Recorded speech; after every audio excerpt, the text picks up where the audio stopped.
العالمین والعاقبۃ للمتقین والصلاة والسلام علی اشرف الانبیاء والمرسلین۔ بلوغ المرام سے آج ہمارے سبق کا آغاز ہوگا۔ کتاب الطہارہ اور کتاب الطہارہ میں سے جو مسائل چل رہے تھے نواقض وضو کے کہ کن کن چیزوں سے وضو ٹوٹ جاتا ہے، تو ان امور میں سے کچھ بیان ہوئے اور باقی انشاءاللہ آج ہم کوشش کریں گے کہ اس باب کی احادیث کو ہم پڑھ سکیں۔ تو پہلی حدیث ہے وَأَنْ أَبِي هُرَيْرَةَ رضی اللہ عنہ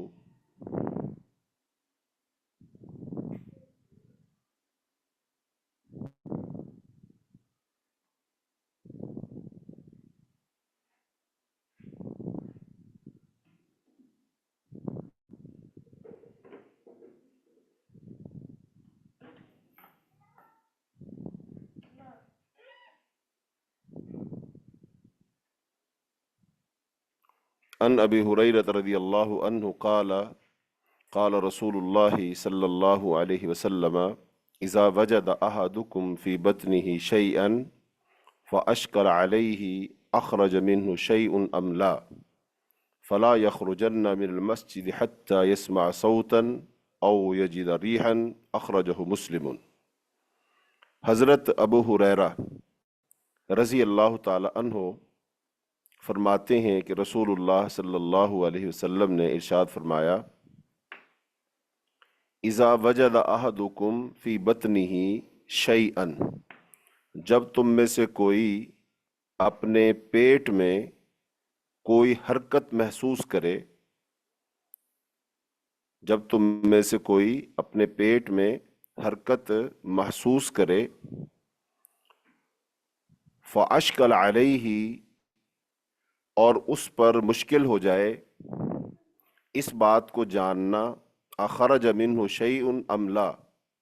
کہ اس کے پیٹ سے کوئی چیز خارج ہوئی ہے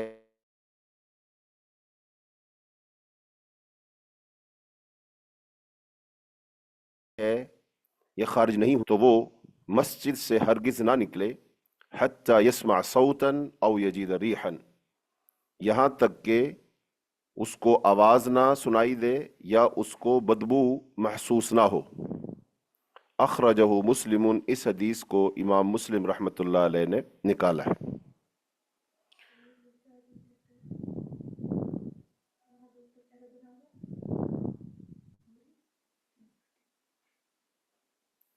اور اس میں نیٹ کون سا چل رہا ہے؟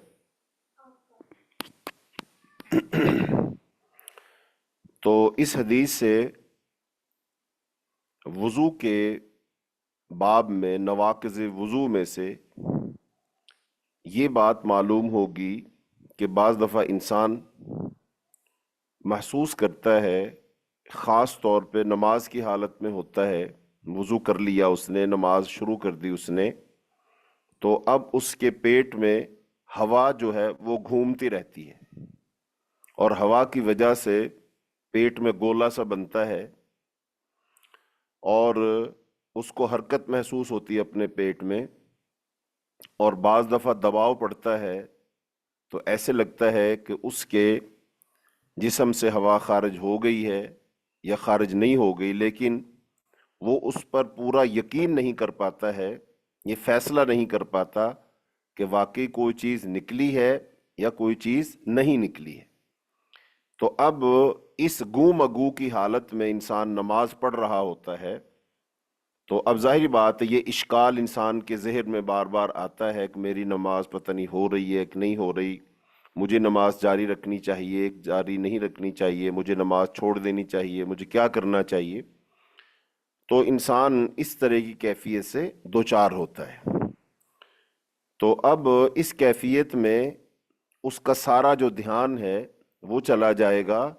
اپنی اس کیفیت کی طرف، اپنے پیٹ کی طرف، یا پیٹ سے ہوا نکلی ہے نہیں نکلی ہے اس کی طرف، تو اس کا پھر اللہ کی طرف دھیان نہیں ہوگا، نماز کی طرف دھیان نہیں ہوگا، نماز میں اس کا وہ خشوع اور خضوع اور توجہ الی اللہ وہ باقی نہیں رہ سکے گی۔ تو اس لیے رسول اللہ صلی اللہ علیہ وسلم نے ارشاد فرمایا کہ جس آدمی کو نماز میں وضو کے بعد نماز میں یہ کیفیت پیش آئے تو پھر اس کو اپنی نہ تو نماز ختم کرنی چاہیے نہ اس کو مسجد سے نکلنا چاہیے، کب تک کہ جب تک اس کو یقین نہ ہو جائے، جب تک اس کو یقین نہ ہو جائے تو اس وقت تک وہ اپنی نماز ختم نہ کرے یا پھر مسجد سے نہ جائے، نماز کو نہ توڑے، بلکہ اپنی نماز کو وہ کیا کرے، اپنی نماز کو وہ جاری و ساری رکھے۔ پھر آپ صلی اللہ علیہ وسلم نے اس کی وضاحت خود فرمائی کہ اب اس کو یقین دو ہی صورتوں میں ہو سکتا ہے کہ یا تو وہ آواز سن لے کہ پیٹ سے ہوا خارج ہوئی ہے تو اس کی آواز اس کو آ جائے، تو آواز کے ساتھ اس کو یقین ہو جائے گا، او یجید ریحن، یا پھر اس کو کوئی بدبو محسوس ہو جائے تو اس سے اس کو یقین ہو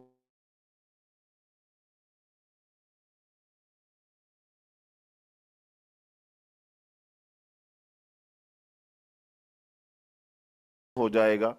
کہ واقعی پیٹ سے ہے۔ کہ آدمی کو جب یقین ہو جائے تو پھر وہ اپنی نماز کو توڑ دے گا، اپنی نماز کو ختم کر دے گا، چونکہ اب اس کا وضو ہی نہیں رہا تو لہٰذا اب اس کی پھر نماز بھی نہیں ہوگی، تو نماز کو جاری رکھنے کا کوئی تک نہیں بنتا، تو اس لیے وہ اپنی نماز کو ختم کر دے، پھر وہ جائے اور وضو کرے اور وضو کر کے وہ آئے اور پھر اپنی نماز کو پڑھے۔ اچھا، اب اس بارہ میں دو تین باتوں کو مزید ذہن میں رکھنا چاہیے۔ پہلی بات یہ ہے کہ یہ جو کیفیت ہے یہ ایک عام آدمی کی کیفیت ہے یا یہ کسی خاص آدمی کی کیفیت ہے؟ عام آدمی سے میری مراد یہ ہے کہ جو آدمی صحت مند ہے، اس کو کوئی بیماری نہیں ہے، جیسا کہ بعض لوگوں کو ایک بیماری ہوتی ہے جس کو ہم کہتے ہیں ریح کی بیماری، کہ اس کے پیٹ سے ہوا خارج ہوتی رہتی ہے اور وہ اس کو روک نہیں پاتا ہے، اور اگر اس کو وہ روکتا ہے تو پھر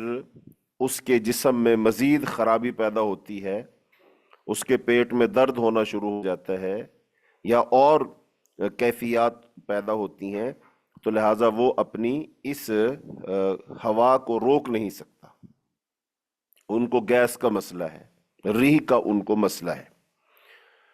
تو ایک عام آدمی ہے کہ جو اس صورتحال سے دوچار نہیں ہے، وہ عام آدمی ہے، تو اس عام آدمی کا مسئلہ یہ ہوگا کہ اگر وہ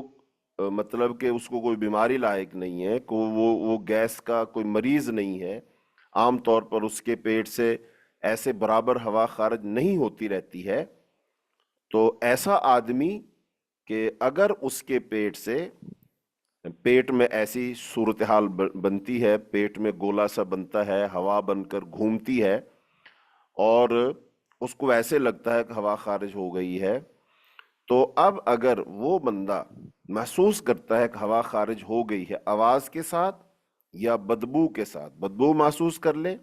یا وہ آواز محسوس کر لے، یا پھر نہ اس کو آواز آئی نہ اس کو بدبو آئی بلکہ ہوا خارج ہونے کا اس کو یقین ہو گیا، تو ایسی صورت میں اس کا وضو ٹوٹ گیا،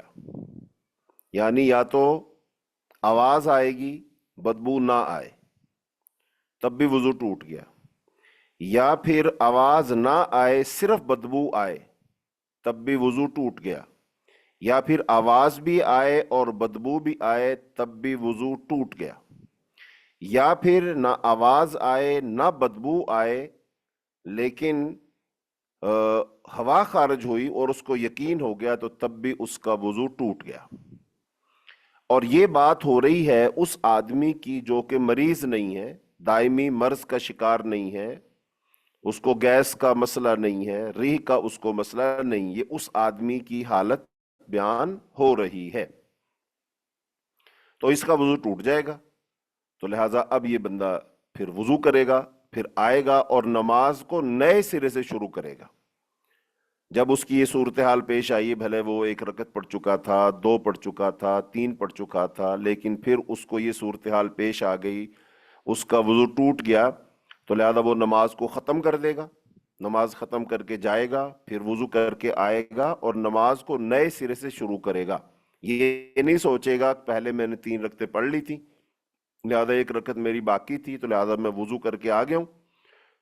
تو میں 1 رکعت اور پڑھ لیتا ہوں تو میری 4 پوری ہو جائے گی۔ نہیں، اس کو دوبارہ سے نئے سرے سے نماز شروع کرنی پڑے گی، اور اس کو 4 کی 4 رکعت، جیسے ظہر کی نماز، عصر کی نماز، عشاء کی نماز ہے، تو اس کو پھر 4 رکعت نئے سرے سے پڑھ کر مکمل کرنا پڑیں گی۔ لیکن اب یہ بات یاد رہے، یہ اس آدمی کی بات ہو رہی ہے جو آدمی بیمار نہیں ہے۔ اب آتے ہیں اس آدمی کی طرف کہ جو بیمار ہے، جس کو یہ عارضہ لاحق ہے، بیماری لاحق ہے کہ اس کے پیٹ میں گیس بنتا ہے، ریح کا اسے مسئلہ ہے اور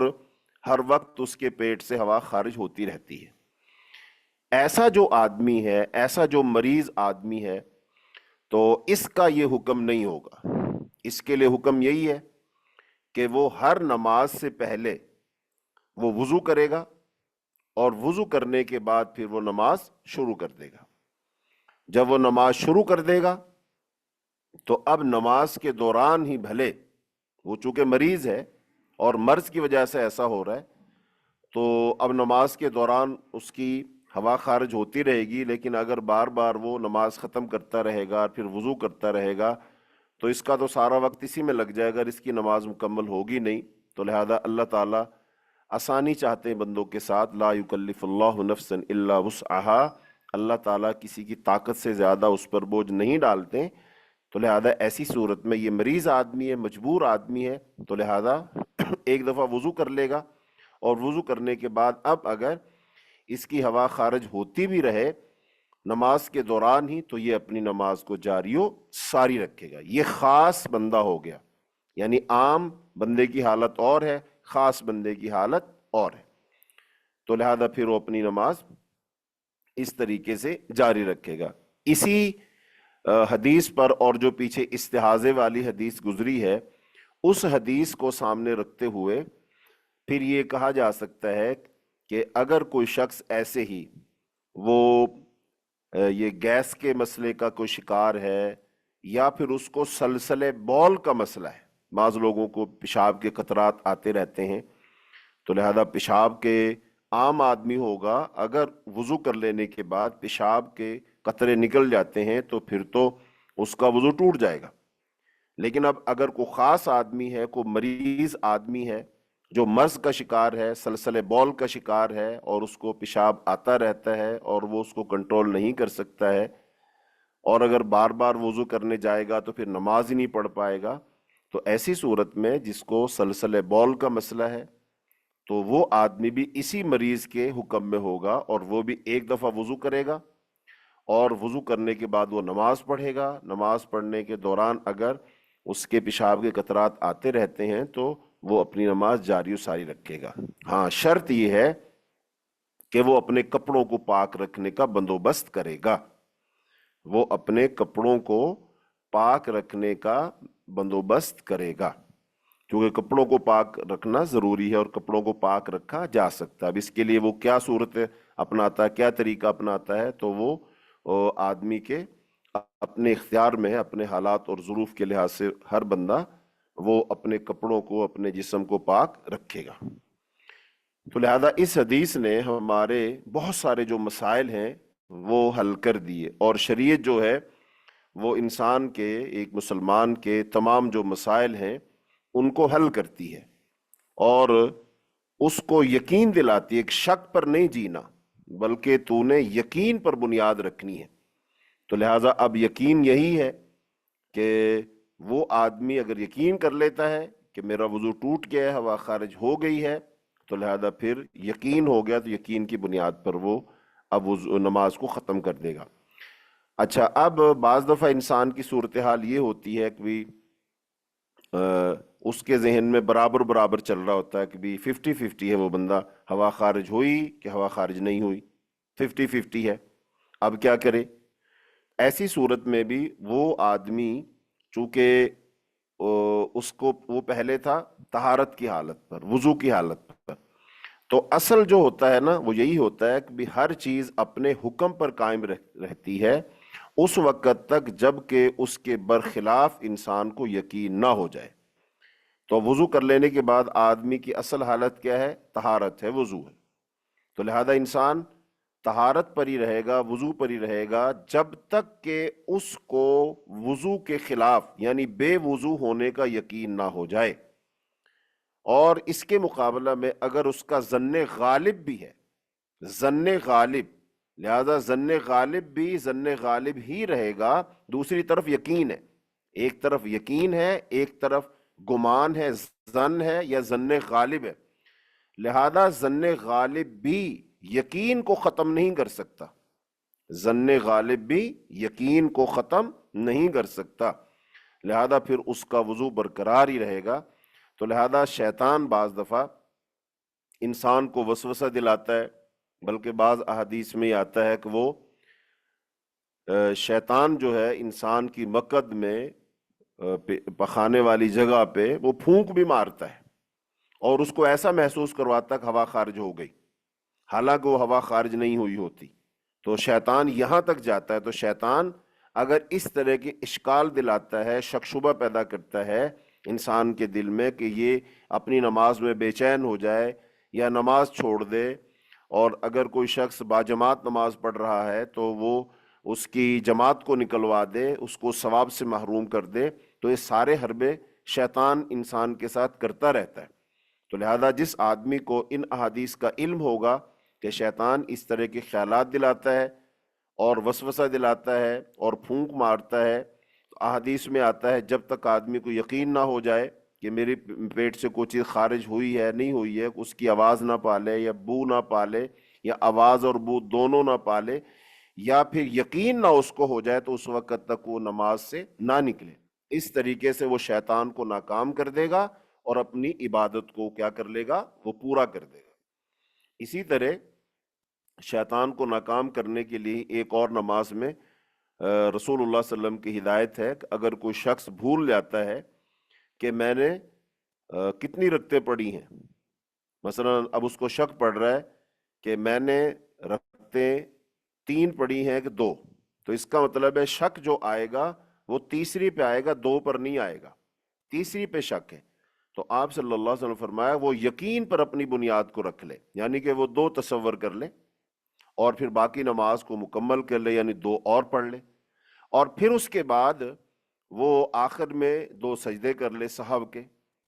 اور سہو کے سجدے کر لینے کے بعد اب شیطان جو ہے وہ ناکام ہو جائے گا. کیسے؟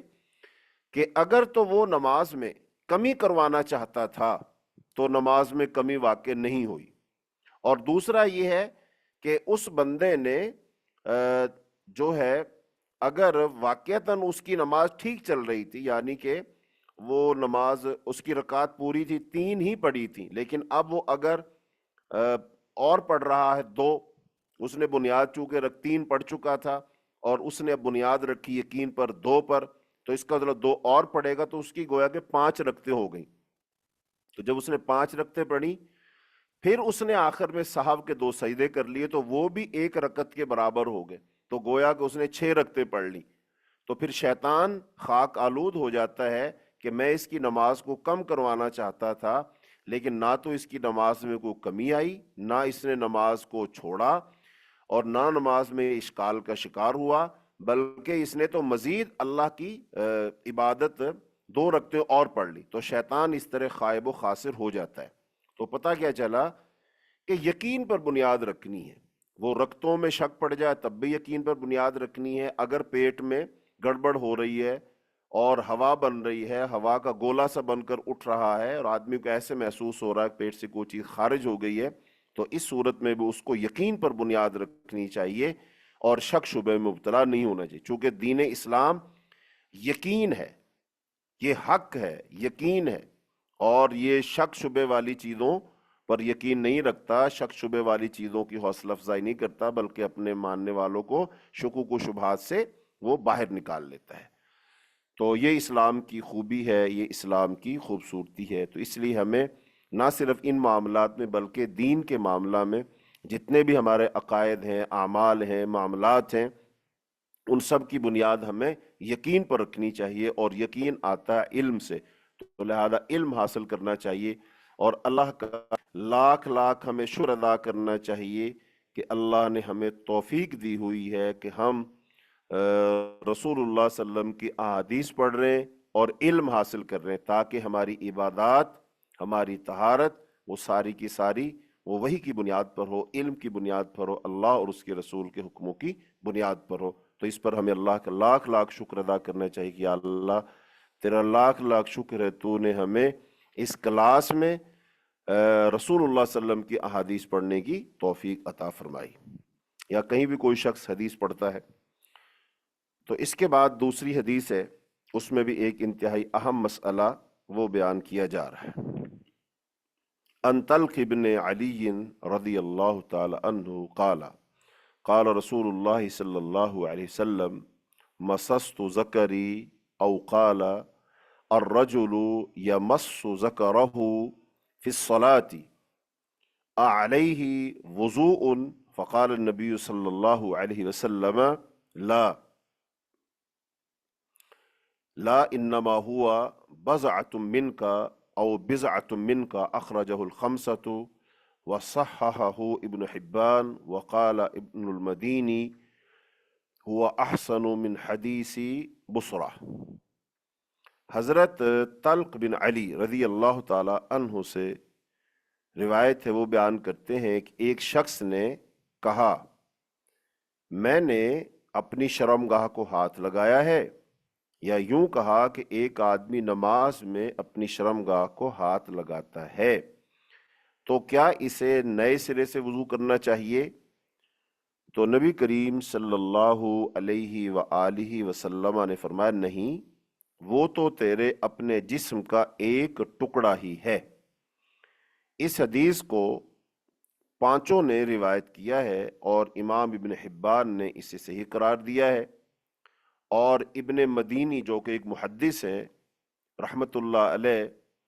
انہوں نے یہ فرمایا ہے، وہ کہتے ہیں کہ بصرہ کی حدیث سے یہ حدیث بہت بہتر ہے۔ تو اس حدیث میں یہ مسئلہ بیان کیا گیا ہے کہ اگر کوئی شخص وضو کر لینے کے بعد اپنی شرمگاہ کو ہاتھ لگا لے تو کیا اس کا وضو ٹوٹ جاتا ہے یا اس کا وضو نہیں ٹوٹتا ہے؟ تو رسول اللہ صلی اللہ علیہ وسلم نے فرمایا کہ اس سے وضو نہیں ٹوٹتا ہے، چونکہ وہ تیرے جسم کا ایک حصہ ہی ہے، تیرا وہ ٹکڑا ہی ہے۔ اب دوسری حدیث ہے، اس کو بھی ہم پڑھ لیتے ہیں، جو بالکل اسی موضوع سے متعلق ہے، پھر اس پر ہم بات کرتے ہیں، اس کی تفصیل بیان کرتے ہیں۔ وَأَن بُصْرَةَ بنت صفوان رضی اللہ تعالی عنہا ان رسول اللہ صلی اللہ علیہ وسلم قال من مس ذکرہ فلیتوضأ اخرجہ الخمسۃ وصححہ الترمذی وابن حبان وقال البخاری هو اصح شیء فی هذا الباب۔ حضرت بصرہ بنت صفوان کہتی ہیں رضی اللہ تعالی عنہا کہ رسول اللہ صلی اللہ علیہ وسلم فرمایا جس نے اپنی شرمگاہ کو ہاتھ لگایا اسے وضو کرنا چاہیے۔ اسے پانچوں نے روایت کیا ہے، اور امام ترمذی اور ابن حبان نے اس حدیث کو صحیح کہا ہے، اور امام بخاری رحمۃ اللہ علیہ کی رائے یہ ہے کہ اس باب میں، اس مسئلہ میں یہ صحیح ترین حدیث ہے، صحیح ترین بات ہے۔ اب ان دونوں حدیثوں کو اگر ہم پڑھیں تو ان دونوں حدیثوں میں ایک بات بیان کی گئی ہے کہ اگر کوئی شخص اپنی شرمگاہ کو ہاتھ لگا لے، ایسے ہی کوئی عورت جو ہے وہ اپنی شرمگاہ کو ہاتھ لگا لے، اور مرد اور عورت کی شرمگاہ سے یہاں مراد یہ ہے کہ جو ہماری قبل ہے، سامنے ہے، جہاں سے ہم چھوٹا پیشاب کرتے ہیں وہ جگہ مراد ہے، جہاں سے ہم بڑا پیشاب کرتے ہیں وہ جگہ اس سے مراد نہیں ہے۔ تو جو ہماری چھوٹے پیشاب کی جگہ ہے، جو ذکر ہے، مرد کی شرمگاہ کو ذکر کہتے ہیں، عورت کی شرمگاہ کو فرج کہتے ہیں، تو اس کو اگر کوئی ہاتھ لگا لے وضو کرنے کے بعد وہ نماز میں یا نماز سے باہر، تو کیا اس کا وضو ٹوٹ جاتا ہے یا اس کا وضو نہیں ٹوٹتا ہے؟ تو اب یہ دو حدیثیں ہیں۔ پہلی حدیث میں اس بات کا ذکر ہوا کہ وضو نہیں ٹوٹتا ہے، کیونکہ وہ تمہارے جسم کا ویسے ہی حصہ ہے جیسے دوسرے اعضاء ہے، جیسے آدمی کا ہاتھ ہے، پاؤں ہے، ناک ہے، کان ہے، تو ایسے ہی وہ شرمگاہ بھی ایک جسم کا حصہ ہی ہے۔ اب کوئی اگر وضو کرنے کے بعد اپنی ناک کو چھو لے، اپنے کان کو چھو لے، تو کیا اس کا وضو ٹوٹ جاتا ہے؟ نہیں، اس کا وضو نہیں ٹوٹتا ہے۔ ایسے ہی وہ بھی جسم کا حصہ ہی ہے، اگر اس کو ہاتھ لگ گیا تو پھر بھی وضو نہیں ٹوٹے گا۔ یہ پہلی حدیث کا مفہوم۔ اور دوسری حدیث کا مفہوم اس کے بالکل برعکس ہے، بالکل اس کے الٹ ہے، اور وہ کیا ہے کہ جس آدمی نے نماز میں جس آدمی نے اپنے ذکر کو چھو لیا، اپنی شرمگاہ کو چھو لیا، یا کسی خاتون نے اپنی شرمگاہ کو چھو لیا، تو وہ وضو کرے، یعنی اس کا وضو ٹوٹ گیا، اس کا وضو ٹوٹ گیا، لہذا وہ نماز ختم کر دے، یا نماز شروع نہیں کی ہے تو دوبارہ وضو کرے، تو اس کا وضو ٹوٹ گیا ہے۔ اب یہ دو حدیثیں ہیں، بظاہر ایک دوسرے کے دونوں مخالف حدیثیں ہیں، لیکن دیگر احادیث اس مسئلہ میں، اسی باب میں جب ہم پڑھتے ہیں تو ان سے ان دونوں احادیث کی ہمیں تفہیم حاصل ہوتی ہے، صحیح طور پر سمجھ آ جاتی ہے کہ وضو کب ٹوٹتا ہے اور کب نہیں ٹوٹتا ہے۔ تو اس بارہ میں پہلی حدیث تو یہ ہے کہ یہاں تو ذکر مرد کا ہے اس حدیث میں، لیکن ایک حدیث میں رسول اللہ صلی اللہ علیہ وسلم یہ فرمایا، ایما امرأۃ مست فرجہا فلیتوضأ، اگر کوئی عورت اپنی فرج کو وہ چھو لے تو اس کو چاہیے وہ وضو کرے۔ اور حضرت عائشہ رضی اللہ تعالی عنہ کا ایک قول ہے کہ جب عورت اپنی شرمگاہ کو چھو لے تو وہ وضو کرے۔ تو اس کا مطلب عورت کا بھی وہی حکم ہے جو مرد کا ہے۔ اب تیسری جو حدیث ہے وہ یہ ہے کہ حضرت ابو ہریرہ رضی اللہ تعالی عنہ ارشاد فرماتے ہیں کہ رسول اللہ صلی اللہ علیہ وسلم فرمایا، اذا افضى احدکم یدہ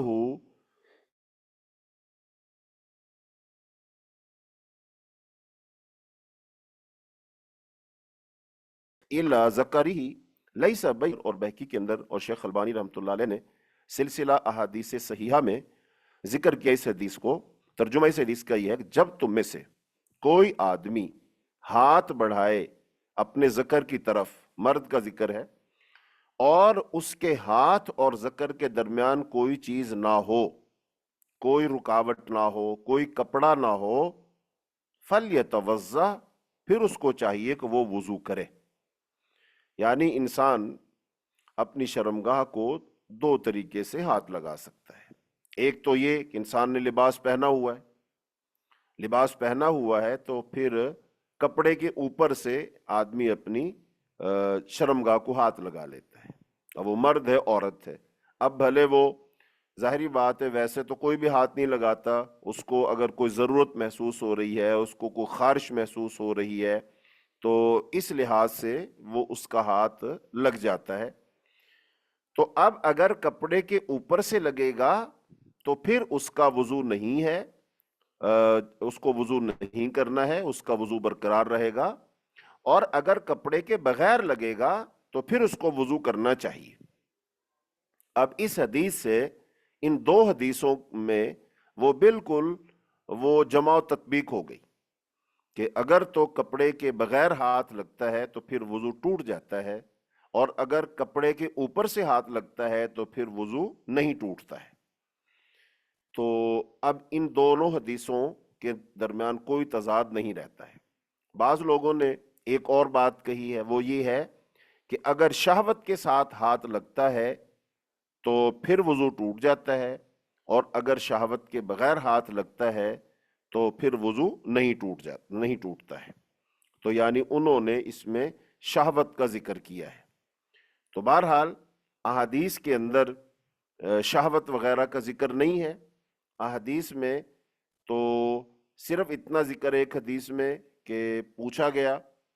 کہ اگر انسان کی ذکر کو ہاتھ لگ جائے، عورت کی فرج کو ہاتھ لگ جائے تو وضو کرے، تو آپ نے فرمایا نہیں، وہ تمہارے جسم کا حصہ ہی ہے۔ اور دوسری حدیث میں فرمایا کہ اگر مرد یا عورت اپنی شرمگاہ کو ہاتھ وہ لگ جاتا ہے، ان کا چھو لیتے ہیں اس کو، تو پھر وہ وضو کریں۔ تو لہذا اب یہ حضرت ابو ہریرہ رضی اللہ تعالی عنہ والی حدیث نے اس کی وضاحت کر دی کہ اگر کپڑے کے بغیر لگتا ہے، کپڑے ذکر، شرمگاہ اور ہاتھ کے درمیان کوئی چیز حائل نہیں ہے، کوئی چیز رکاوٹ نہیں ہے، تو لہٰذا پھر اس کا وضو ٹوٹ جائے گا۔ اور اگر درمیان میں کوئی کپڑا ہے، کوئی رکاوٹ ہے، کوئی چیز ہے، تو پھر لگتا ہے، تو پھر اس کا وضو نہیں ٹوٹے گا۔ تو یہ اس کی وضاحت ہو گئی۔ اچھا، اب اس میں یہ بات بالکل اب اس کی صراحت موجود ہے کہ ایک خاص جگہ کا ذکر ہے، وہاں ہاتھ لگے گا تو ٹوٹے گا۔ دائیں بائیں اگر ہاتھ لگ جاتا ہے تو اس سے وضو نہیں ٹوٹتا، جیسا کہ جو ناف کے نیچے والا حصہ ہے، شرمگاہ کے ارد گرد والا حصہ ہے، اگر اس میں ہاتھ لگ جاتا ہے تو کسی بھی صورت میں لگ جاتا ہے،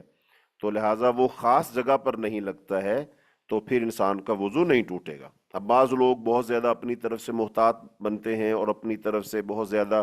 نیک متقی پرہیزگار بنتے ہیں، اور وہ کہتے ہیں دیکھو جی بس ادھر ہی نہیں نہ لگا، قریب قریب تو ہاتھ لگ ہی گیا ہے نا۔ نہیں، ایسی باتیں اپنی طرف سے شریعت میں نہیں چلتی ہیں۔ شریعت جو ہے وہ خاص کرتی ہے، جگہ کا نام لیتی ہے، اور جو وہ نام لیتی، جو شریعت کی مراد ہوتی ہے، وہی مراد ہم لیں گے، اپنی طرف سے نہ اس میں کمی کریں گے، نہ اپنی طرف سے اس میں کوئی اضافہ کریں گے۔ تو لہٰذا وہ خاص جگہ پر ہی ہاتھ لگے گا۔ اور پھر ہاتھ کا ہی ذکر ہے، ہاتھ کا ہی ذکر ہے، اگر ہاتھ کے علاوہ کوئی چیز لگ جاتی ہے تو وہ پھر اس کے حکم میں نہیں آئے گا۔ ایک تو ہاتھ کا ہی ذکر آیا ہے تو ہاتھ ہی اس سے مراد ہے، اور وہ خاص جگہ کا ذکر آیا تو وہ خاص جگہ ہی اس سے مراد ہے۔ تو اب اس کے ساتھ ساتھ اس میں ایک مسئلہ اور پیدا ہوتا ہے، اور وہ یہ ہوتا ہے کہ انسان ایک تو اپنی شرمگاہ ہے، ایک یہ ہے کسی دوسرے کی شرمگاہ کو ہاتھ لگ جائے۔ اب دوسرے کی شرمگاہ کو ہاتھ لگنے کے دو مطلب ہو سکتے ہیں۔ ایک مطلب تو بالکل وہی ہے کہ مائیں جو ہیں وہ اپنے بچوں کو دھوتی ہیں، اور بچہ جو ہے وہ پیشاب کر دیتا ہے، پخانہ کر دیتا ہے، پوٹی اس کی دھونی ہوتی ہے، تو اب اس میں بھلے وہ لڑکی ہے بھلے وہ لڑکا ہے، تو اب وہ خاتون دھو رہی ہے اس کو، تو اب ظاہری بات ہے شرمگاہ کو تو ہاتھ لگے گا۔ تو کیا اب اس کا وضو ٹوٹے گا؟ وضو نہیں ٹوٹے گا۔ اچھا، اس بارہ میں جو حدیث میں لفظ آ رہے ہیں نا، تو اس میں صراحت یہ ہے کہ او قال الرجل یمس ذکرہ، اس کا ترجمہ بنتا ہے وہ اپنے ذکر کو چھوتا ہے۔ اور جو اس سے آگے والی حدیث ہے، اس حدیث میں کیا لفظ ہے؟ من مس ذکرہ، جس آدمی نے اپنے ذکر کو، اپنی شرمگاہ کو چھوا۔ اور جو حضرت عائشہ رضی اللہ تعالیٰ عنہ کی روایت ہے، یا جس میں عورت کا ذکر اس میں ہے مست فرجہا، اپنی شرمگاہ کو ہاتھ لگاتی ہے۔ تو اس کا مطلب اس میں قید آ گئی کہ اپنی شرمگاہ کو ہاتھ لگاتی ہے تو وضو ٹوٹے گا، دوسرے کی شرمگاہ کو ہاتھ لگاتی ہے تو وضو نہیں ٹوٹے گا، جیسا کسی بچے کو دھونا وغیرہ۔ ایک تو یہ بات اس سے واضح ہو گئی۔ اچھا، دوسری بات اس میں یہ آ سکتی ہے، چونکہ شریعت بالکل واضح ہے، اور ان احادیث میں آپ دیکھیں کہ کتنی وضاحت کے ساتھ باتیں بتائی جا رہی ہیں، جبکہ یہ باتیں وہ ہیں جن کو اگر ہم عام طور پر بیان کریں تو ظاہر بات ہے بیان کرنے والے کو یا سننے والے کو حجاب آتا ہے، شرم آتی ہے، بیان کرنے والا بیان نہیں کرتا، سننے والے سن نہیں سکتے کہ بھئی یہ کیا باتیں ہو رہی ہیں، کیسی باتیں ہو رہی ہیں۔ لیکن اب چونکہ یہ مسئلہ ہے، شریعت ہے، اور قرآن میں اللہ نے فرمایا اللہ تعالیٰ حق بیان کرنے سے نہیں شرماتا، اس لیے بہت سارے ایسے مسائل جو پردے کے مسائل ہیں، لیکن صحابہ اور صحابیات رسول اللہ صلی اللہ علیہ وسلم سے پوچھ لیا کرتی ہیں، جیسا کہ پیچھے آپ نے پڑھا استحاضہ کے بارے میں خاتون نے آ کر پوچھ لیا۔ تو صحابہ کرام جب دین کا مسئلہ ہوتا تھا، جو انسان کو مسائل پیش آتے ہیں، جب ان مسائل کا ذکر ہے تو پھر وہ پوچھ لیا کرتے تھے. پھر شرع کے اندر شرم نہیں، چاہے جائے کہ ہم غلط کام کرتے رہیں، چاہے بہتر یہ ہے کہ ہم اس کے بارے میں پوچھ لیں. تو ایسے ہی ان مسائل میں سے ایک یہ ہے، جیسے اب جو بچے کا طہارت ہونا تو یہ الگ آ گیا، لیکن میاں بیوی ہیں، میاں بیوی کے درمیان بہت ساری باتیں ہوتی ہیں، خوش طبی بھی ہوتی ہے، کھیلنا بھی ہوتا ہے، سارا کچھ ہوتا ہے. تو لہٰذا بیوی اگر اپنے خاوند کی شرمگاہ کو ہاتھ لگا لے، خاوند جو ہے بیوی کی شرمگاہ کو ہاتھ لگا لے، تو کیا اس کا وضو ٹوٹ جائے گا، یا دونوں کا وضو ٹوٹ جائے گا کہ نہیں ٹوٹے گا؟ تو اس حدیث میں جو لفظ ہیں تو اس سے تو یہی بات سمجھ آتی ہے کہ وضو نہیں ٹوٹتا ہے. ہاں، اب اس کی ایک اور صورت یہ بنے گی کہ اگر دونوں ایک دوسرے کو ہاتھ لگاتے ہیں، ایک کسی دوسرے کو ہاتھ لگاتا ہے اور اس ہاتھ لگانے کی وجہ سے وہ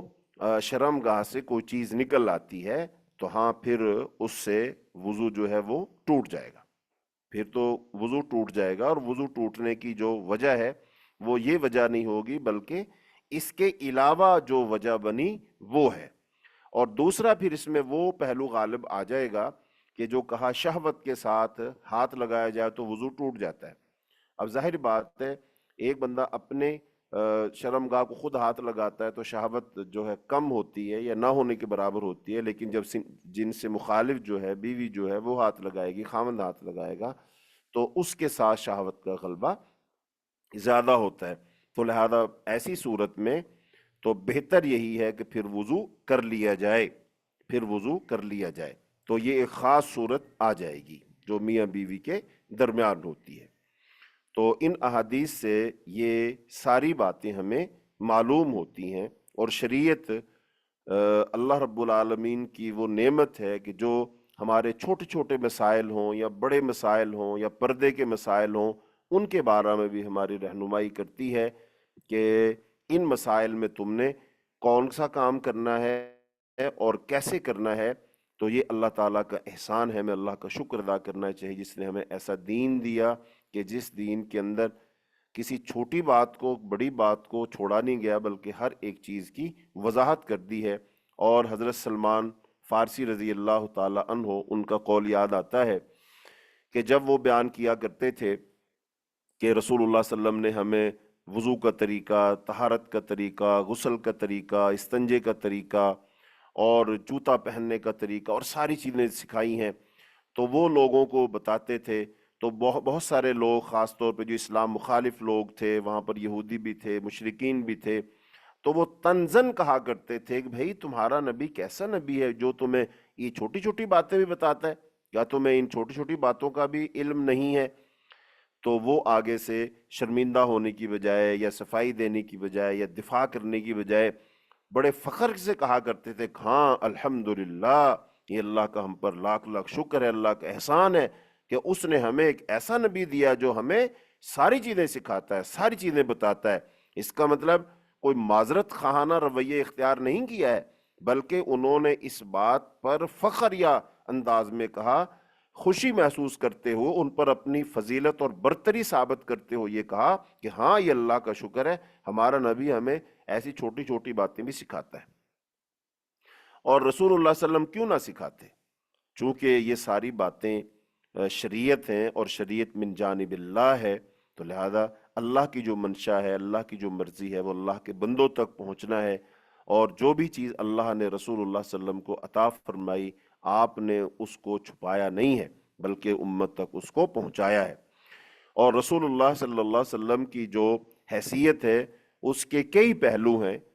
جن میں سے ایک پہلو یہ ہے کہ رسول اللہ صلی اللہ علیہ وسلم استاد ہیں، معلم ہیں، مربی ہیں. جیسا کہ آپ نے خود ارشاد فرمایا انما بعثت معلما، اللہ تعالیٰ نے مجھے استاد بنا کر مبعوث فرمایا ہے. تو استاد جو ہے وہ اپنے شاگرد کی ہر لحاظ سے تربیت کرتا ہے، ہر وہ چیز اس کو سکھاتا ہے جو اس کے لیے مفید ہوتی ہے، وہ اخلاقیات ہوں، وہ اعمال ہوں، وہ آداب ہوں، وہ زندگی جینے کا سلیقہ اور طریقہ ہو اور قرینہ ہو، ہر چیز سکھاتا ہے. تو رسول اللہ صلی اللہ علیہ وسلم نے اپنی امت کو، جس کے وہ استاد تھے، مربی تھے، معلم تھے، رسول تھے، تو وہ انہوں نے پوری تربیت کی ہے. اس لیے دین اسلام کا ایک مکمل ڈھانچہ ہمارے پاس موجود ہے. اور ہم لوگوں سے اس بات کو برملا کہتے ہیں، علی اعلان کہتے ہیں کہ دین اسلام مکمل دین ہے، مکمل ضابطہ حیات ہے، جو ہمیں ہر چیز کے بارے میں ہماری پوری رہنمائی کرتا ہے۔ تو آگے حدیث ہے،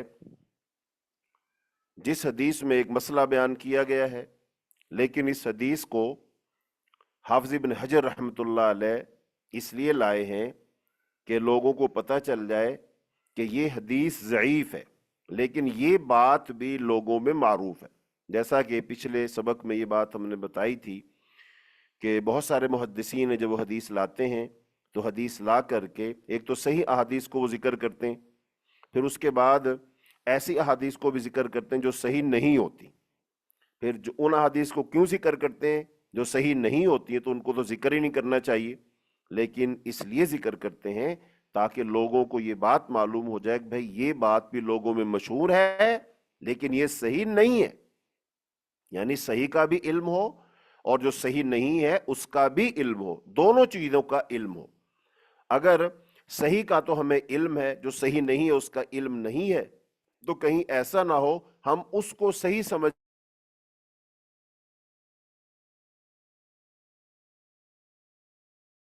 کر اپنا لیں، نہیں بلکہ اپنی رحمت نازل فرمائے، اللہ ان کی قبروں کو جنت کا باغ بنائے کہ انہوں نے محنت کر کے اور تحقیق اور تفتیش کر کے ہر حدیث پر حکم لگا دیا اور بتا دیا کہ بھئی یہ حدیث مشہور ہے لوگوں میں لیکن یہ صحیح نہیں ہے، صحیح نہیں ہے، تو لہذا ہم بھی اس کو مان لیں اب وہ پھر صحیح نہیں ہے۔ تو ایسی ہی احادیث میں سے ایک یہ حدیث ہے جو آگے آ رہی، حضرت عائشہ رضی اللہ تعالی عنہا والی، ان عائشہ رضی اللہ تعالی عنہا ان رسول اللہ صلی اللہ علیہ وسلم قال من اصابہ قیء او رعاف او قلس او مزی فلینصرف فلیتوضا ثم لیبنی علی صلاته وهو فی ذلک لا یتکلم، اخرجہ ابن ماجہ وضعفہ احمد وغیرہ۔ حضرت عائشہ رضی اللہ تعالی عنہا سے مروی ہے کہ رسول اللہ صلی اللہ علیہ وسلم فرمایا، جس کو نماز میں قے آ جائے یا اس کی نکسیر پھوٹ جائے یا پیٹ کے اندر سے کوئی چیز منہ کے راستے نکل آئے یا اس سے مزی کا خروج ہو جائے، تو اسے نماز چھوڑ دینا چاہیے اور اس کو وضو کرنا چاہیے، اور جہاں سے وہ نماز چھوڑ کر گیا ہے وہیں سے دوبارہ آ کر نماز شروع کر دینی چاہیے، بشرطے کہ اس نے کسی سے کلام نہ کیا ہو۔ اس حدیث کو امام ابن ماجہ نے روایت کیا ہے اور امام احمد نے اسے ضعیف قرار دیا ہے۔ حدیث کا سادہ مفہوم کیا بنا کہ ایک بندہ نماز پڑھ رہا ہے، نماز پڑھنے کے دوران چار کام ہو گئے، چار کاموں میں سے کوئی ایک کام ہو گیا۔ نمبر ایک، یا تو اس کو قے آ گئی، الٹی آ گئی۔ قے یہ ہوتی ہے کہ انسان کے معدے سے کوئی چیز منہ کے راستے سے اتنی پریشر کے ساتھ نکلتی ہے کہ انسان اس کو روک نہیں پاتا، اس کو کہتے ہیں قے۔ اور آگے جو لفظ ہے نا قلسن، اس کا مطلب ہوتا ہے کہ معدے سے کوئی چیز اوپر منہ کی طرف چڑھتی ہے لیکن اس میں وہ دباؤ اور پریشر نہیں ہوتا، بلکہ وہ معدے سے آنے والی کوئی بھی جو چیز ہے بعض دفعہ انسان کے حلق تک پہنچتی ہے،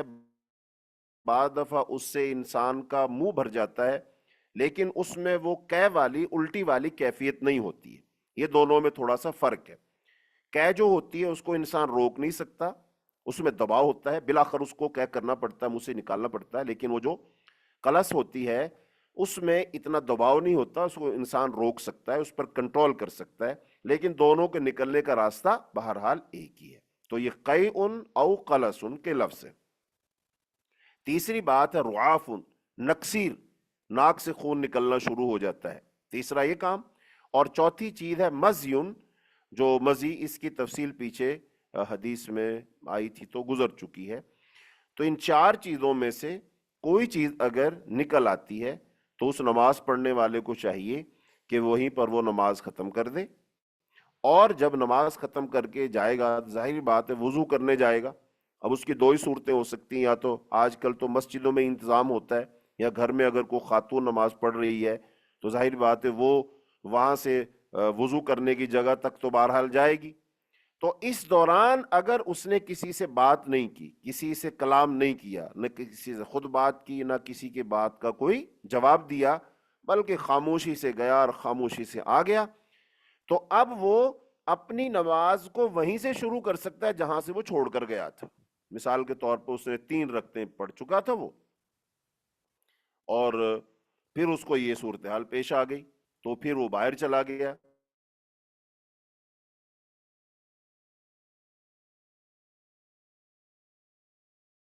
تو پھر وہ وضو کر کے آیا، چوتھی رکعت وہ پڑھ لے اور ایک رکعت پڑھ کر وہ سلام پھیر دے. تو یہ اس حدیث کا مطلب ہے، اور ایسا بہت سارے لوگوں میں معروف بھی ہے. لیکن اب اس حدیث کو بیان کرنے کے بعد حافظ ابن حجر رحمۃ اللہ علیہ جو بلوغ المرام کے مؤلف ہیں وہ، اور امام احمد بن حنبل رحمۃ اللہ علیہ جو 4 ائمہ میں سے معروف امام ہے، امام احمد بن حنبل رحمۃ اللہ علیہ، جنہوں نے حدیث کی سب سے بڑی کتاب لکھی جس کا نام ہے مسند احمد. اب وہ امام اس حدیث کی جانچ، پرکھ، تفتیش، تحقیق کرنے کے بعد کہتے ہیں کہ یہ حدیث ضعیف ہے، یہ حدیث ضعیف ہے. تو جب حدیث ضعیف ہے تو ضعیف حدیث سے کوئی مسئلہ ثابت نہیں ہوتا. لہذا اب اس کے اندر جو یہ بات بیان کی گئی، کچھ باتیں اس کے اندر وہ صحیح ہیں اور کچھ باتیں اس کے اندر صحیح نہیں ہیں. مثال کے طور پر اب اگر بندہ نماز میں نہ بھی ہو لیکن اس نے وضو کیا ہوا ہو، تو کیا وضو کرنے کے بعد اگر کسی کو الٹی آ جائے، قے آ جائے، تو کیا اس کا وضو ٹوٹ جائے گا؟ تو اس کا وضو نہیں ٹوٹے گا. اگر اس کو قلسن آ گیا، منہ بھر گیا اس کا، معدے سے کوئی چیز نکلی، بھلے اس نے اس کو باہر پھینکا یا بعض دفعہ انسان برداشت کر جاتا ہے اس کو، تو کیا اس کا وضو ٹوٹ گیا؟ ہاں، اس کا وضو نہیں ٹوٹا. ایسے ہی اس کی ناک سے نکسیر پھوٹ گئی، تو کیا نکسیر پھوٹنے سے اس کا وضو ٹوٹ گیا؟ تو اس کا وضو نہیں ٹوٹا. ہاں، جو مزی ہے، ہاں مزی اگر کسی کی نکل گئی تو اس سے اس کا وضو ٹوٹ گیا، کیونکہ مزی نکلنے کے بارے میں دیگر احادیث کے اندر وضاحت موجود ہے. تو اس کا مطلب ان 3 چیزوں کے نکلنے سے تو وضو نہیں ٹوٹے گا. تو اس کا مطلب یہ بات درست نہیں ہے. اور جو مزی کا مسئلہ ہے، ہاں اس کے نکلنے سے وضو ٹوٹ جائے گا. اب دوسری بات اس میں وہ یہ ہے کہ جب ایک انسان نماز پڑھ رہا تھا اور نماز جب پڑھ رہا ہے تو اس کا وضو ہی ٹوٹ گیا. اب جیسے کہ ان 4 چیزوں میں سے کوئی ایک چیز،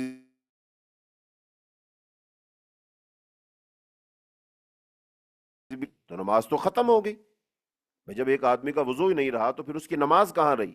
تو نماز تو ختم ہو گئی. تو دوبارہ سے جب وہ آئے گا اور آ کر نماز شروع کرے گا تو کس پر بنیاد رکھے گا؟ چونکہ اس کی وضو تو برقرار نہیں رہا تھا. جب وضو برقرار نہیں رہا تھا تو اس کی نماز کہاں سے برقرار رہی؟ تو لہذا وہ آ کر کے دوبارہ اس پر بنا نہیں رکھ سکتا ہے، اسی پر اپنی بنیاد نہیں رکھ سکتا ہے. لہذا اس کو پھر کیا کرنا پڑے گا؟ اپنی نماز الگ سے پڑھنی پڑے گی. اور اس کا سب سے بڑا سبب کیا ہے کہ حدیث ضعیف ہے. اگر یہ حدیث صحیح ہوتی تو پھر ہم اس کو مان لیتے، لیکن جب یہ حدیث ہی صحیح نہیں ہے تو لہذا اس سے کوئی مسئلہ ثابت نہیں ہوتا. اور حافظ ابن حجر رحمۃ اللہ علیہ اس حدیث کو اسی لیے لائے ہیں تاکہ یہ بات معلوم ہو جائے کہ یہ حدیث موجود ہے لیکن یہ حدیث صحیح نہیں ہے، یہ بات درست نہیں ہے. تو لہذا مزی کے خارج ہونے کی صورت میں فقہا کا اس بات پر اتفاق ہے کہ اس کا وضو ٹوٹ جاتا ہے. اور اس کے علاوہ قے کا آنا، پیٹ میں سے کھانے پینے کی کوئی چیز منہ کے راستے سے نکل آئے، ناک میں سے خون جاری ہو جائے نکسیر پھوٹنے کی صورت میں، تو لہذا اس سے وضو نہیں ٹوٹتا ہے. یہی بات درست ہے اور یہی بات صحیح ہے. اور جس پر لوگوں نے، اب جو لوگ اس کو ایسا ہی مانتے ہیں تو انہوں نے اپنے نظریے کی بنیاد اس حدیث کو بنایا ہے، تو لہذا وہ حدیث بھی درست نہیں ہے. تو جب حدیث درست نہیں ہے تو پھر اس سے کوئی مسئلہ بھی ثابت نہیں ہوتا ہے. آگے حدیث ہے جس حدیث میں بھی وضو کے ٹوٹنے کے حوالے سے ایک اہم بات بیان کی گئی ہے، اور وہ حدیث ہے عن جابر بن سمرہ، وعن جابر بن سمرة رضي الله عنه أن رجلا سأل النبي صلى الله عليه وسلم أتوضأ من لحوم الغنم قال إن شئت، قال أتوضأ من لحوم الإبل قال نعم، أخرجه مسلم۔ حضرت جابر بن سمرہ رضی اللہ تعالی عنہ سے مروی ہے کہ ایک آدمی نے رسول اللہ صلی اللہ علیہ وسلم سے سوال کیا، کیا میں بکری کا گوشت کھانے کے بعد وضو کروں؟ آپ صلی اللہ علیہ وسلم فرمایا ان شئت، چاہو تو کر لو، یعنی چاہو تو کر لو، چاہو تو نہ کرو۔ قال اتوضأ من لحوم الابل، کیا میں اونٹ کا گوشت کھانے کے بعد وضو کروں؟ تو آپ صلی اللہ علیہ وسلم نے فرمایا نعم، ہاں وضو کرو۔ اس حدیث کو امام مسلم رحمۃ اللہ علیہ نے روایت کیا ہے۔ یعنی اب مسئلہ یہ ہے کہ گوشت وہ اونٹ کے علاوہ کسی بھی جانور کا جو حلال جانور ہے ان کا کھاؤ، آدمی نے وضو کیا ہوا ہو پھر اس کے بعد وہ گوشت کھاتا ہے تو اس کے لیے وضو کرنا ضروری نہیں ہے، اس کے لیے وضو کرنا ضروری نہیں ہے، تو وہ بغیر وضو کیے ہی اسی وضو کے ساتھ، پہلے وضو کے ساتھ وہ نماز پڑھ لے گا۔ یعنی گوشت کھانے سے، اونٹ کے علاوہ باقی حلال جانوروں میں سے کسی کا بھی گوشت کھانے سے وضو نہیں ٹوٹے گا، لیکن جب کوئی شخص اونٹ کا گوشت کھائے گا، وضو کیا ہوا تھا، اب وہ اونٹ کا گوشت کھاتا ہے تو لہٰذا اس کا وضو ٹوٹ جائے گا، اس کو وضو کرنا پڑے گا۔ یہ رسول اللہ صلی اللہ علیہ وسلم کی حدیث ہے۔ اب حدیث تو اتنی ہی ہے، لیکن اب بہت سارے لوگ اس بات پر حیران ہوتے ہیں کہ گوشت تو گوشت ہی ہوتا ہے، باقی جانوروں کا بھی گوشت ہے، اونٹ کا بھی گوشت ہے، پھر باقی جانوروں کا گوشت کھانے سے وضو نہیں ٹوٹتا ہے، اونٹ کا گوشت کھانے سے وضو کیوں ٹوٹ جاتا ہے؟ دیکھو پہلی بات تو اس میں یہ ہے کہ ہم مسلمان ہیں، اور مسلمان جو ہوتا ہے وہ جو اللہ کی طرف سے، رسول اللہ صلی اللہ علیہ وسلم کی طرف سے ہدایات مل جائیں بس ان پر عمل کرتا ہے، وہ اگرچہ مگرچہ چونکہ چنانچہ تو کرتا ہی نہیں ہے۔ اس طرح کے واضح احکام آ جانے کے بعد سوالات کرنا اور پھر بہت زیادہ سوالات کرتے چلے جانا، یہ بنی اسرائیل کا شیوا ہے۔ بنی اسرائیل والے بہت سوال کیا کرتے تھے، کیل کال بہت کیا کرتے تھے، تو رسول اللہ صلی اللہ علیہ وسلم نے فرمایا کہ کثرت سوال سے منع کیا گیا ہے، کہ کثرت بہت زیادہ سوال کرنا، بہت زیادہ سوال کرنا، تو لہذا بات بالکل واضح ہے بھئی باقی کسی حلال جانور کا گوشت وضو کر کے گوشت کھاؤ تو وضو نہیں ٹوٹتا، لیکن وضو کر کے اگر اونٹ کا گوشت کھاؤ گے تو تمہارا وضو ٹوٹ جائے گا۔ اب اس میں حرج والی تو بات ہی کوئی نہیں۔ باقی بہت سارے محدثین نے، شارحین نے، جو متکلمین ہیں، انہوں نے اس کی اپنے اپنے لحاظ سے توجیحات بھی کی ہیں، وضاحتیں بھی کی ہیں، تو اس میں حافظ ابن قیم رحمت اللہ علیہ انہوں نے اس کی وضاحت کی ہے، انہوں نے اس کا جواب دیا ہے، وہ اس کی کوئی عقلی منطقی توجیح جو ہے انہوں نے پیش کی ہے، اور وہ کہتے ہیں کہ ہر اونٹ کی کوہان پر شیطان ہوتا ہے، اور یہ معلوم حقیقت ہے کہ جن کی پیدائش آگ سے کی گئی ہے، کھانے والے کی مشابہت کھانے کے ساتھ ہوگی، لہذا جب اونٹ کا گوشت کھائے گا اور وہ اس کی خوراک ہوگا تو اس میں از خود قوت شیطانیہ پیدا ہوگی، اور شیطان کی تخلیق بھی آگ سے ہوئی ہے، اور آگ کو پانی کے ذریعے بجھایا جاتا ہے، تو لہذا حدیث مذکور میں بھی اسی کیفیت کی وہ ترجمانی کی گئی ہے کہ جب بندہ اونٹ کا گوشت کھا کر بعد میں وضو کرے گا تو اس کے وضو میں وہ چیز شامل ہوگی جو اس شیطانی قوت کو بجھائے گی، تو ایسی صورت میں یہ فساد انگیز چیز وہ زائل ہو جائے گی۔ تو بہرحال اونٹ کا گوشت کھانے سے وضو ٹوٹ جاتا ہے، اس میں جو محدثین ہیں انہوں نے اختلاف کیا ہے اور پھر انہوں نے اپنے اپنے دلائل بھی دیے ہیں، جبکہ واضح جو ہے حدیث کا مفہوم بالکل واضح ہے کہ وضو کرنے کے بعد کسی بھی حلال جانور کا گوشت اگر کھایا جائے تو اس سے وضو نہیں ٹوٹتا ہے، اور اگر اونٹ کا گوشت کھایا جائے تو اس سے وضو ٹوٹ جاتا ہے۔ آگے کچھ احادیث ایسی آ جائیں گی جن میں اس بات کا ذکر آئے گا کہ اب ایک ہے اونٹ کا گوشت، ایک ہے کوئی بھی آگ پر پکی ہوئی چیز کھانا۔ تو بعض لوگ یہ بھی کہتے ہیں وضو کرنے کے بعد کوئی بھی آگ پر پکی ہوئی چیز کھائی گئی تو اس سے وضو ٹوٹ جاتا ہے، اور یہ بات درست نہیں ہے۔ لہذا اونٹ کا گوشت بھی کوئی کھائے گا تو کچا تو نہیں کھائے گا، پکا کر ہی بالعموم کھایا جاتا ہے، تو لہذا وہ اونٹ کا گوشت ہے اور ساتھ وہ پکا ہوا بھی ہے۔ لہذا اب اس میں جو خاص طور پر نام لے کر مختص کر دیا گیا ہے وہ اونٹ کا ذکر ہے، باقی کسی جانور کا ذکر نہیں ہے۔ تو اللہ تعالیٰ سے دعا ہے اللہ تعالیٰ ہمیں حدیث کو پڑھنے، سننے، سمجھنے، عمل کرنے اور اس کو آگے پہنچانے کی اللہ ہمیں توفیق عطا فرمائے۔ تو آج کا ہمارا سبق یہیں تک ہوگا۔ تو اب اگر آج کے سبق سے متعلق سوالات ہیں تو وہ بہن موجود ہوں گی، تو سوالات آپ پڑھ دیجئے، تو آپ کے سوالات کے جوابات انشاءاللہ دیے جائیں گے۔ جی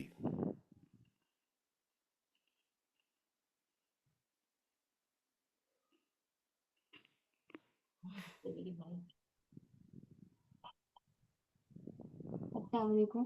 جی وعلیکم السلام۔ بہن تھوڑا سا آپ نا اونچا بولا کریں تاکہ سوال ٹھیک سے مجھے سمجھ آ جائے۔ جی جی ٹیچر نے پوچھا ماضی کا کیا مطلب ہے؟ ماضی کا کیا مطلب ہے؟ ہاں، یہ مزی کا پیچھے ذکر آیا تھا۔ مزی کہتے ہیں جو مرد حضرات ہیں ان کی شرمگاہ سے وہ 4 قسم کی چیزیں نکلتی ہیں۔ ایک تو پیشاب نکلتا ہے، معروف چیز ہے۔ ایک منی نکلتی ہے جب میاں بیوی ہم بستری کرتے ہیں، جس سے اولاد کی پیدائش کا جو سبب بنتی ہے، مادہ منویہ۔ دوسری چیز یہ نکلتی ہے۔